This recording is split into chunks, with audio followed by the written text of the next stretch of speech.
this topic review, we're going to be talking about what I'm going to call function analysis and wildcard questions. Wildcard questions are ones that they might just give you a random equation. Maybe it'll be a function, maybe it'll be a differential equation, and they will just ask you to do some random things with it. Oftentimes you're given more than one function. So these questions can seem very random. They are always without a calculator. Usually it's back on number 5 or 6.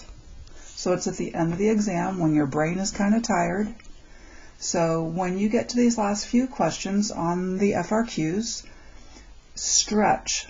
Move your arms and stretch them out. Wake yourself up, and then just know you're going to be ready for anything with these questions. Okay. Be ready for piecewise functions in case you see those. Sometimes you'll be given more than one function, or the graphs of a function, or the equation of one, the graph of the other. Table of values is frequently seen here, so they can be very, very random. These questions usually allow AP to determine if you know how to do some basic concepts like continuity or differentiability, how to find derivatives or integrals, using proper notation on everything. So you need to remember to show your work, as always, show your work clearly. You are communicating not just how you got your answer, but you're really trying to explain your process. So communicate, okay? All right, they can't ask you anything. Some things that I've seen them ask frequently on these, they ask you to apply the chain rule. So if they give you a function with that notation, the derivative is, you take the derivative of the outer function. When I taught this way back in August, we used Blow Pops or Tootsie Pops. We ate the outside first. So we take the derivative of the outside first. The inside is left alone first.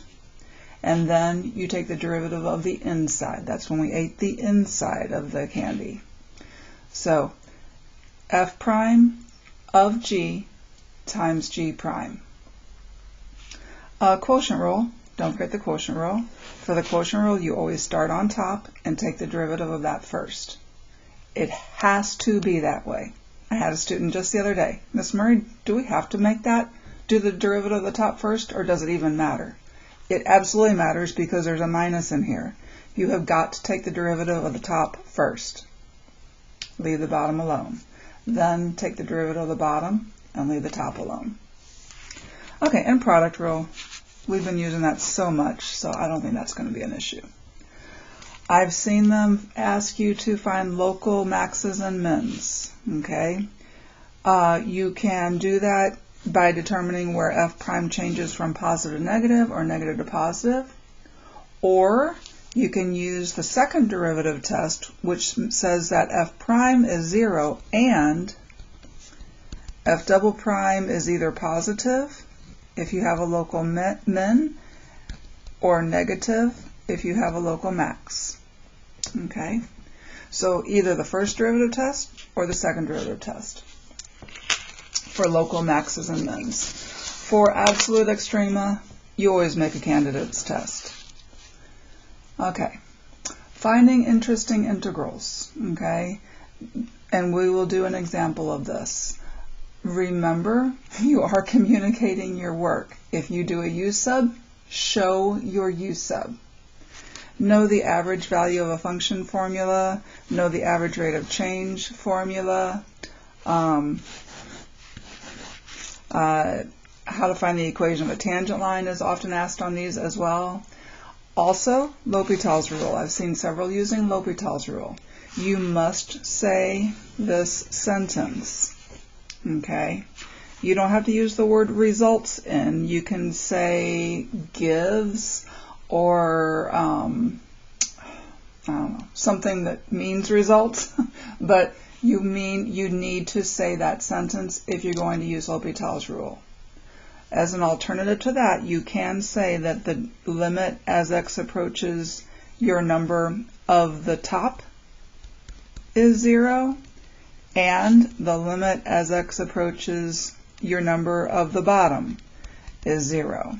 You can say that or that, but if you don't say one of those, you will not get credit for your L'Hopital's.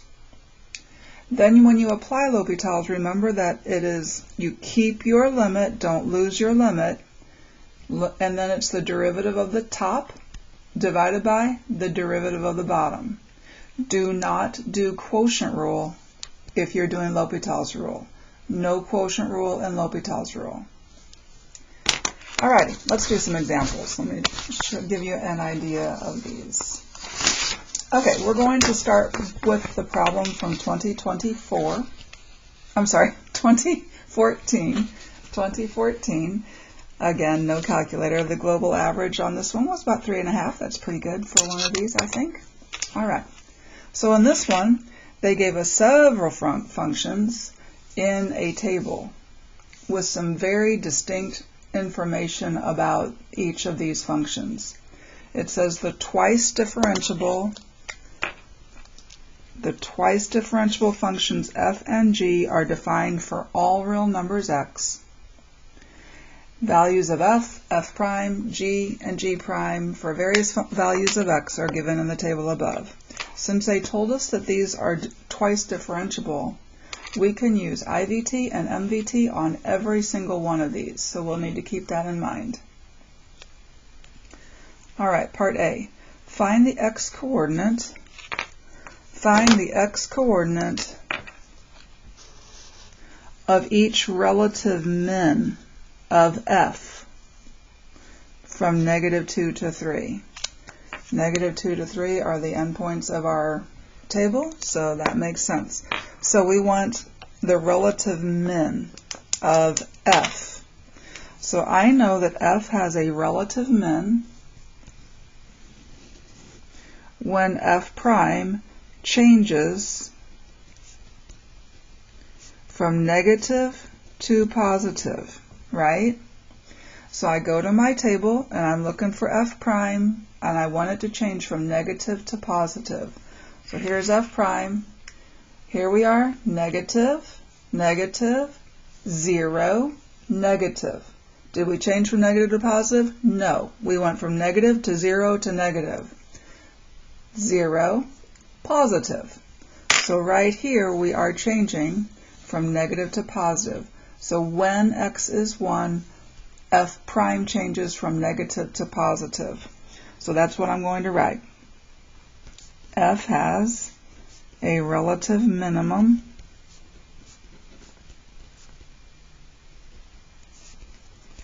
at x equals 1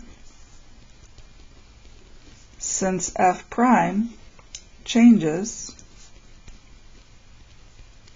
from negative to positive there. Do not use your little abbreviations, just write it out. Okay, this year was just worth 1 point for the answer with justification.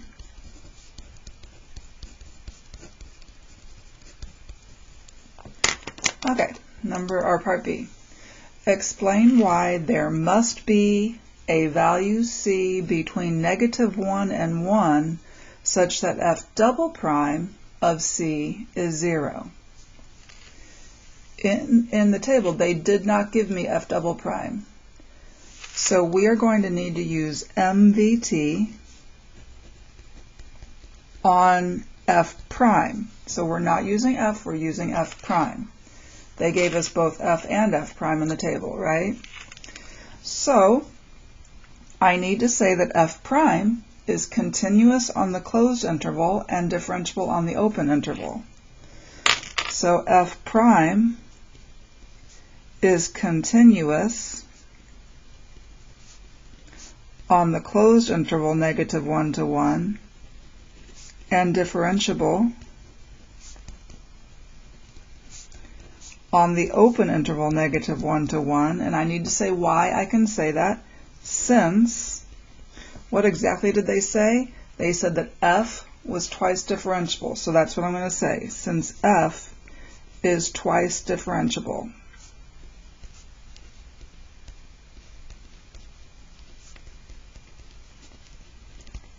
Okay, I didn't say given to be. I usually say given to be, so if you want to go back in there and write that, that's fine.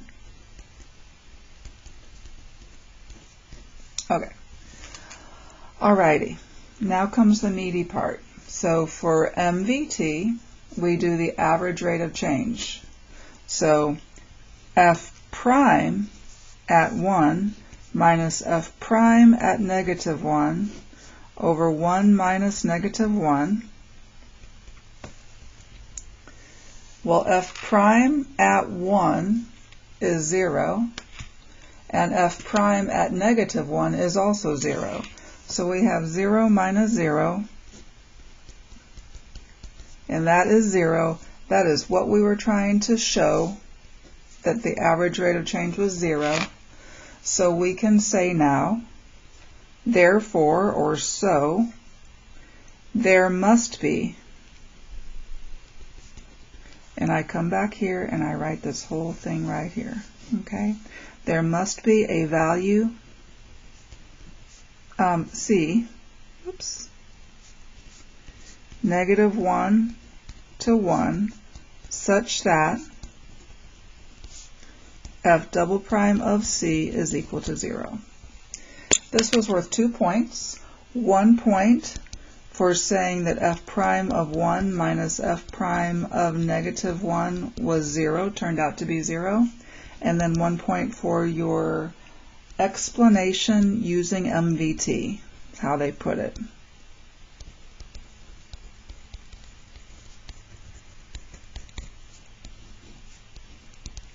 Two points for that. Okay? Part C. The function h is defined by this function. Find h prime of 3. So I am first going to find h prime of x, and then I'm going to find h prime of 3. So here's h. Here's h. We have this function. It's a natural log function. So how do we get the derivative of a natural log function? We do u prime over u. So that will be f prime over f. Now we plug in 3 for x, and we need f prime of 3 over f of 3, and f prime of 3, there's 3, f prime of 3 is a half, f of 3 is 7. And then I just stop there. If you simplify, make sure you put 1 over 14. This was worth 3 points. 2 points were for h prime of x. I'm not sure how they split that up. They didn't say. 1 point for the answer. Okay, part D. Evaluate this integral. Okay, so what I see when I look at this integral, I see f notation here, f prime notation here, and what's inside its argument, what is inside the argument here is not a plain x. If any argument is not a plain x, you will u sub that argument, okay? So u is equal to g of x. du is equal then to g prime of x, and I'm multiplying over the dx. So right here, this g prime of x dx is right here. That's my du. Okay, don't forget to change your boundaries. The 3 becomes, 3 is an x value. When we put 3 in for x, the new u boundary will be g of 3. And g of 3 is 1. So our new upper boundary becomes 1. If I put a negative 2 in for x, g of negative 2 is negative 1. So my new lower boundary is negative 1. Okay, so my integral has become the integral negative 1 to 1 of f prime of u du. So I've rewritten it in u's. Now, what is the antiderivative of f prime? F. And we're going to apply our boundaries. So that is f of 1, always start at the top boundary, minus f of negative 1. This is not a safe stop spot. As long as you have function notation, you are not done. F of 1. F of 1, there's 1. F of 1 is 2. F of negative 1. F of negative 1 is 8. And I'm done. So this was worth 3 points. 2 points for what they said were for the fundamental theorem of calculus. 1 point was your answer.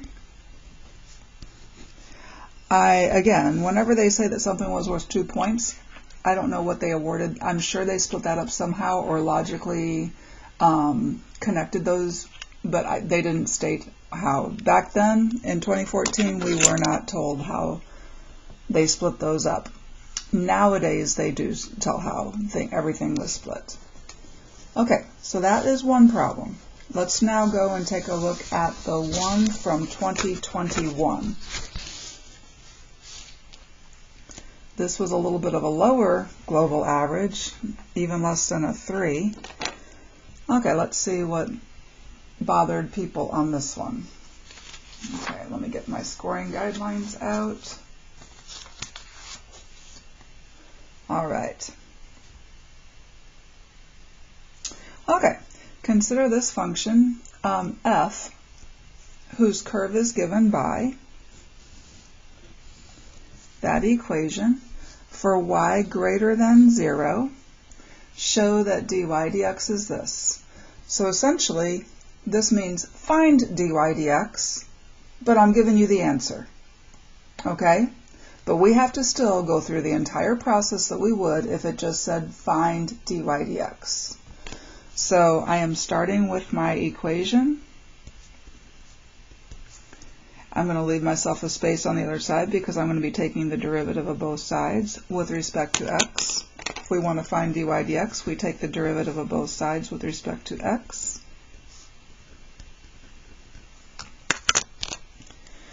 Okay, this will be 4y dy dx, implicit differentiation. The derivative of 6 is 0, is equal to, and over here I need to employ the product rule. So I'm just going to start the first thing. I've been out in the garden and my fingernails are gross. I apologize for that. But anyway, start with the first thing and take the derivative. So the derivative of y is dy dx. Multiply by the sine x left alone, plus the derivative of sine x is cosine x, multiply by the y left alone. Okay? I'm about to move that y to the front because that looks funny with it sticking out behind a cosine x. Alrighty, so now I have dy dx is on both sides. I'm going to group them together, so I'm going to move this one to the other side.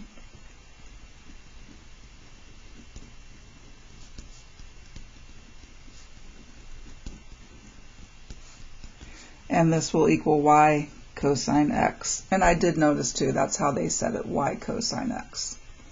All right, factor a dy dx out. It is in common. You're left with 4y minus sine x. And then lastly, divide both sides by whatever is with your dy dx.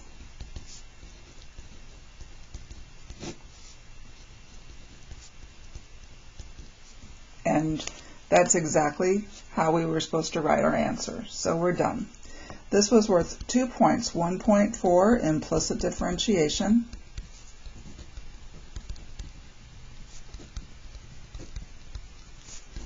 And 1 point for what they called verification.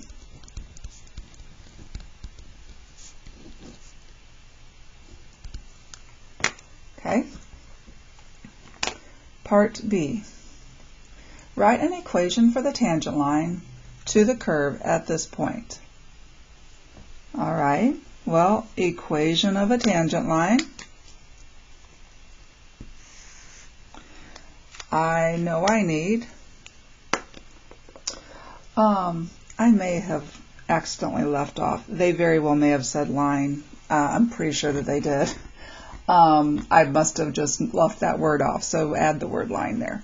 Okay, write an equation for the tangent line to the curve at that point. So we need a point and a slope. The point is very kindly given to us.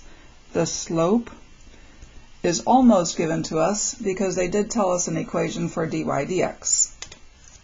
Okay, so dy dx, and by the way, since they said to show this here, if you got something different, you need to go and use what they said was true, because they are telling you this is true.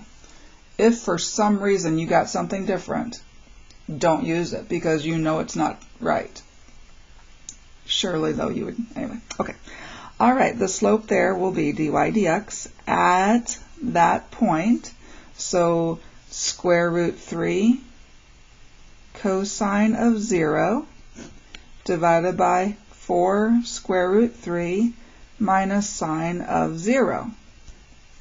Okay, now I know what cosine of 0 is. I know what sine of 0 is. But after you've been testing for over 3 hours, your brain might be a little mushy and you may not want to risk it, right? Because we don't have to know what cosine of 0 and sine of 0 are here. We could just call this some letter, maybe m for slope, and then use that m to write the equation of the line. I shouldn't say equals, colon works better there. Okay, y minus the y-coordinate of the point is equal to that slope times x minus the x-coordinate of the point, and we got full credit for that. Okay, this was worth 1 point for the answer. All right, if you did work this out, cosine of 0 is 1. Cosine of 0 is 1, so you would get square root of 3 on top. Sine of 0 is 0, so you would get 4 square root 3 on the bottom, and that reduces to 1 over 4. So if you did work it out, there's no reason to do it here, but if you did, that's what you should get. Okay? All right, part C. For x between 0 and pi, and y greater than 0, find the coordinates of the point where the line tangent to the curve is horizontal. Well, the tangent line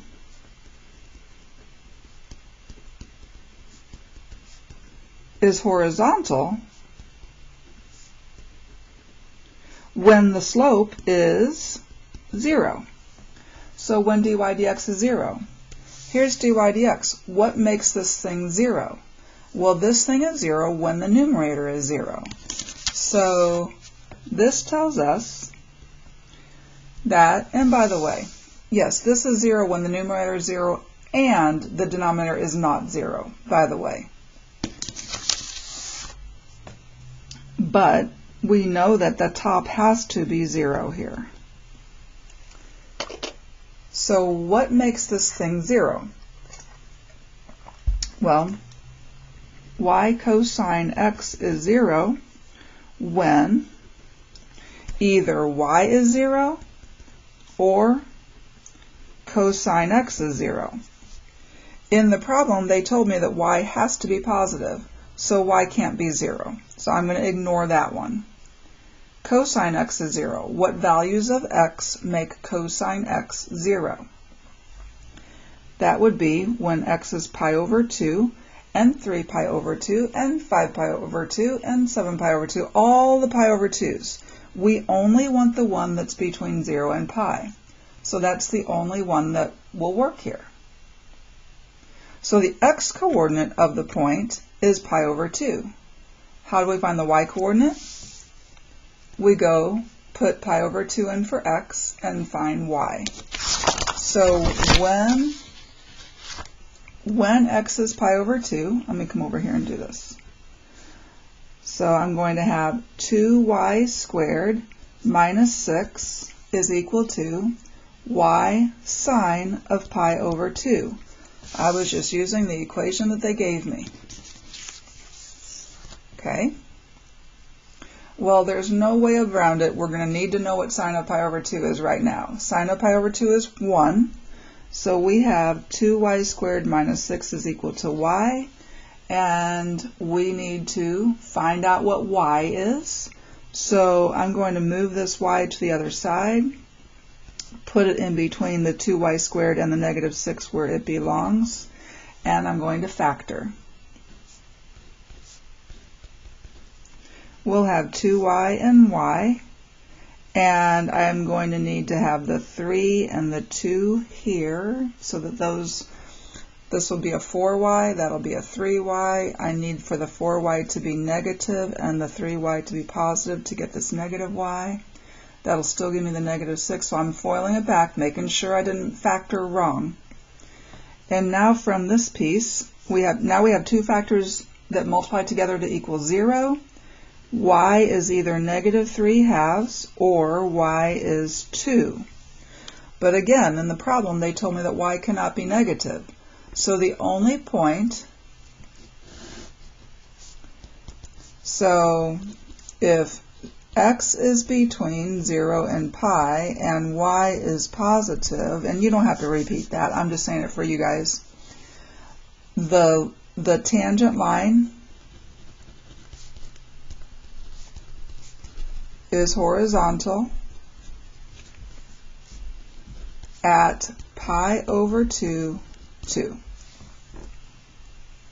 Okay? All right? That was worth 3 points. 1 point was for sets dy dx equal to 0. And we did that first thing. So 1 point for that. 1 point for the x coordinate. 1 point for the y coordinate. 3 points.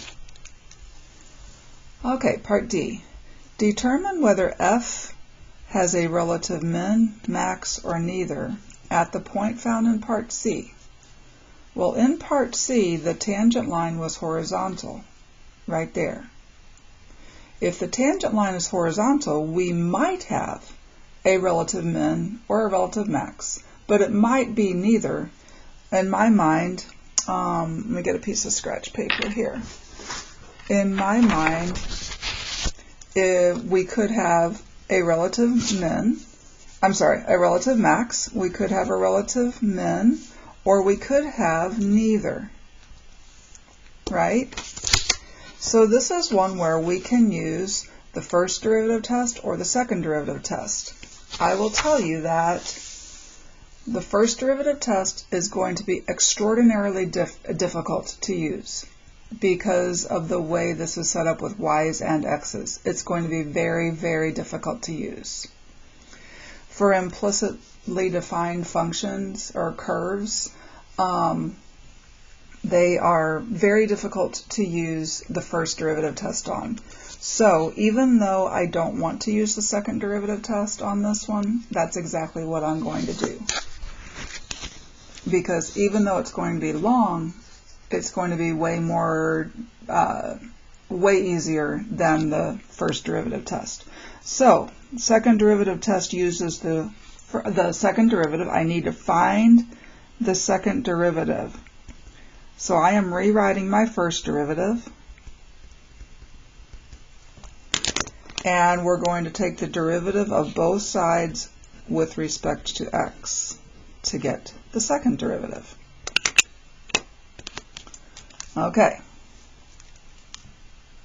So the second derivative will be, I start up on the top and I take the derivative, right? Start up at the top, take the derivative. Well, on top I have a product, so immediately I am thrown into a product rule.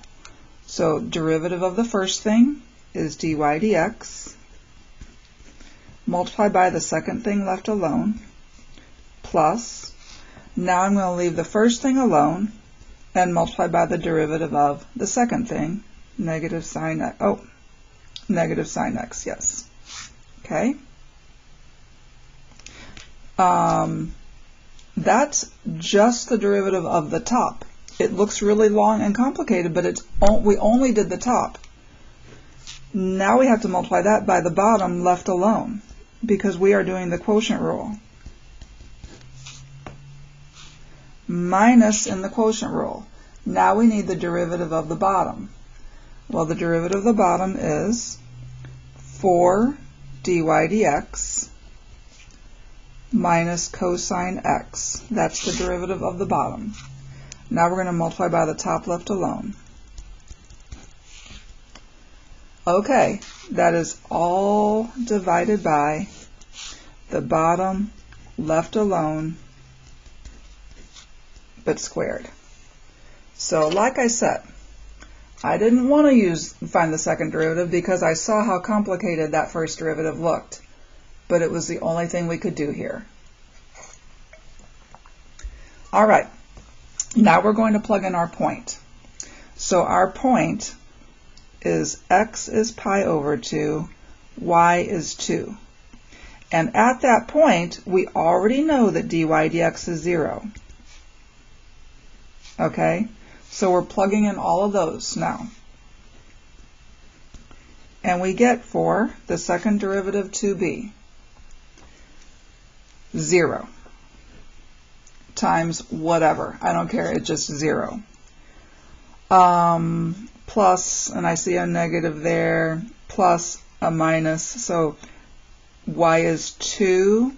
Sine of pi over 2 is 1. So that's our first set of parentheses here. Times 4 times 2 is 8, minus sine of pi over 2 is 1, minus 4 times 0 is 0, minus cosine of pi over 2. Cosine of pi over 2 is 0. I get a 0 there, so it doesn't matter what comes here, but it's going to be a 2 times a 0. All divided by 4 times 2 minus sine of pi over 2 squared.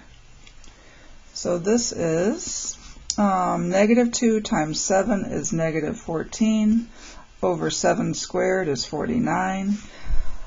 And that is negative. That is negative. So what I will say for my conclusion is that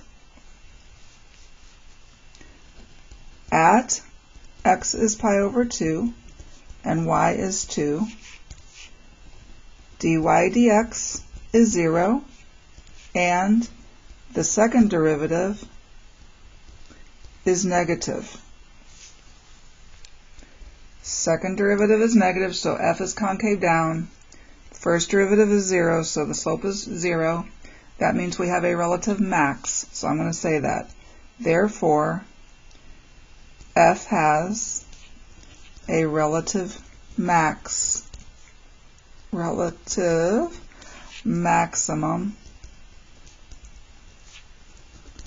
at this point. Okay, that year it was worth 3 points. 1.4 considers the second derivative. So if you even consider or try to do the second derivative, you get that point. 1.4 the second derivative, and then 1 point for your answer with justification.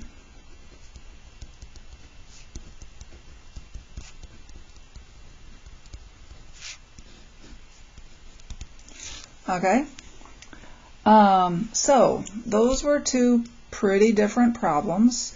Now you might have a feel for what I mean when I say wild card. They can just ask us anything, anything. Alrighty, go do several of these.